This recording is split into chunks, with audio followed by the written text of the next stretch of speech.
رسول اللہ صلی اللہ علیہ وآلہ وسلم اس کتاب پر جو ان کے پروردگار کی طرف سے ان پر نازل ہوئی ایمان رکھتے ہیں، اور مومن بھی سب اللہ پر اور اس کے فرشتوں پر اور اس کی کتابوں پر اور اس کے پیغمبروں پر ایمان رکھتے ہیں، اور کہتے ہیں کہ ہم اس کے پیغمبروں سے کسی میں کچھ فرق نہیں کرتے، اور وہ اللہ سے عرض کرتے ہیں کہ ہم نے تیرا حکم سنا اور قبول کیا۔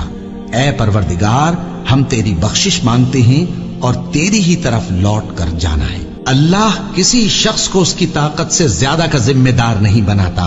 اچھے کام کرے گا تو اس کو ان کا فائدہ ملے گا، برے کرے گا تو اسے ان کا نقصان پہنچے گا۔ اے پروردگار، اگر ہم سے بھول یا چوک ہو گئی ہو تو ہم سے مواخذہ نہ کیجو۔ اے پروردگار، ہم پر ایسا بوجھ نہ ڈالیو جیسا تو نے ہم سے پہلے لوگوں پر ڈالا تھا۔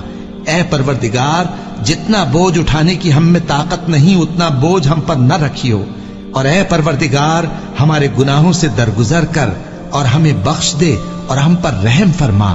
تو ہی ہمارا مددگار ہے، سو ہم کو کافروں پر غالب کر۔